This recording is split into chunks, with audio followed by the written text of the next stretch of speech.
Hi, my name is Kanisha Mehta, and in this video, I'll be going over the inferior alveolar nerve block.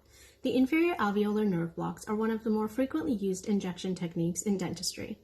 The areas anesthetized include the mandibular teeth up to the midline, the body of the mandible and the inferior portion of the ramus, the buccal mucoperiosteum and mucous membrane anterior to the mental foramen, the anterior 2/3 of the tongue and floor of the oral cavity, and the lingual soft tissue and periosteum.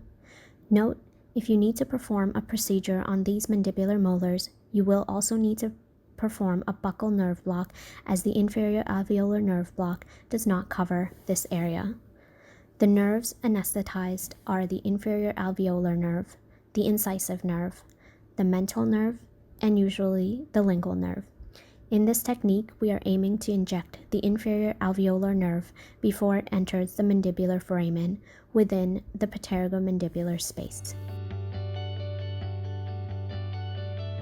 When setting up the injection, use a 25 or 27 gauge long needle.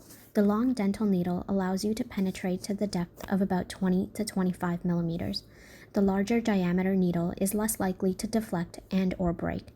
If the needle does break off near the hub, it is easier to locate and remove from within the tissue. A larger diameter needle also has a higher chance of detecting an aspiration. Before beginning the injection, ensure your patient is comfortable and relaxed. Make sure there are no contraindications, such as the patient feeling severe anxiety or an infection in the area of injection. Position the patient in a supine or semi-supine position if they are unable to maintain that supine position. The operator can either sit or stand. If you choose to stand, ensure the patient is positioned at a height that allows you to have a clear line of sight and is comfortable for insertion. If sitting, for right-handed operators, position yourself at 8 o'clock for a right inferior alveolar nerve block and at 10 o'clock for the left. If you are left-handed, it will be 2 o'clock for the right side and 4 o'clock for the left. Before starting, establish the landmarks that will guide the injection. Ask the patient to open wide and palpate the coronoid notch, which is felt as the anterior depression, and do this using your thumb. Place the other fingers outside the mouth at the back of the ramus to determine the approximate anterior-posterior width of the mandible. Half of this width tells you how deep you expect the needle to go before hitting the bone. The coronoid notch is also located at the approximate height of the mandibular foramen. Locate the pterygomandibular raphe, or fold, and the pterygotemporal depression is located just lateral to the raphe. Trace the buccal fat pad to its apex where it meets the depression.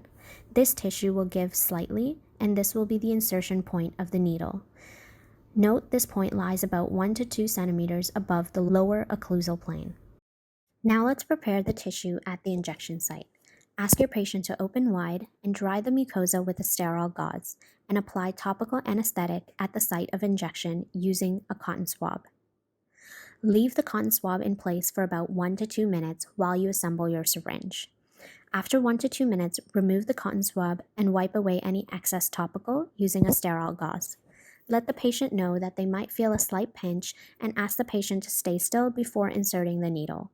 Using your mouth mirror or a retractor with your left hand, pull the buccal tissue taut. This ensures better visibility and will also cause less discomfort during needle insertion. Do not use your finger to retract the tissue, as there is a risk for accidental needle stick injury to yourself. Holding the syringe comfortably in your hand and using an extraoral finger rest, position the barrel of the syringe over the premolars on the contralateral side.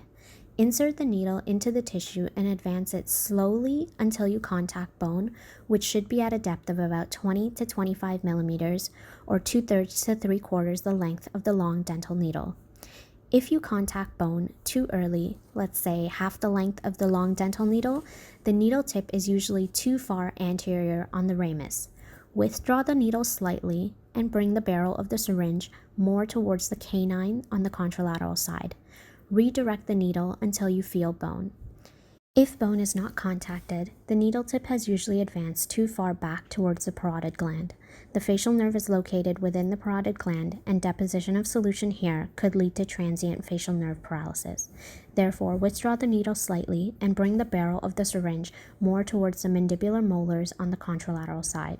Redirect the needle to the appropriate depth until you feel bone. Once you feel bone, withdraw the needle about 1 to 2 millimeters so you're not injecting into the periosteum of the bone. The needle tip should now be located just above the mandibular foramen. You now want to aspirate in 2 planes at least 2 times to ensure you are not within a blood vessel or a blood vessel wall. If you get a small pink puff of blood within your cartridge, withdraw the needle slightly and reposition it. You do not need to remove the needle completely. If you have a large amount of blood or cannot distinguish another positive or negative aspiration clearly, you may need to remove the needle and replace the cartridge.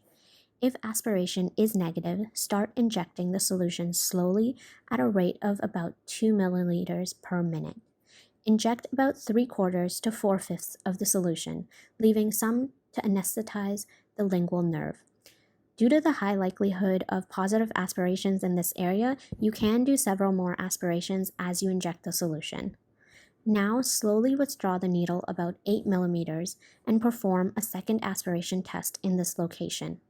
If you have a negative aspiration, inject the remaining solution for the lingual nerve. Now withdraw the needle slowly out of the tissue, recap the needle, and ensure the syringe is placed safely on the side. If you need to inject more LA, you can repeat the steps above with a new cartridge. After about 20 seconds, you can return the patient to a more comfortable, semi-supine or upright position. Wait approximately 3 to 5 minutes before testing for anesthesia. You may need to wait longer depending on the type of LA you are using. Make sure to not leave your patient's side during this time to ensure they don't have any complications such as syncope, facial nerve paralysis, or an allergic reaction. After the 5 minutes, test for anesthesia before beginning dental therapy to ensure enough LA has been administered. Check for tingling and numbness of the tongue and lower lip, and probe for sharpness or pain. You can also perform an electropulp test if needed. If anesthesia is not adequate, you may need to administer more or change your approach and technique. Please note, bilateral inferior alveolar nerve blocks are rarely indicated due to the large soft tissue anesthesia it produces. The patient may feel unable to swallow, even though they can, or the patient may be more likely to cause a self-inflicted injury post-treatment. Therefore, it is best to avoid bilateral inferior alveolar nerve blocks. And that is how you perform an inferior alveolar nerve block. Thank you for listening.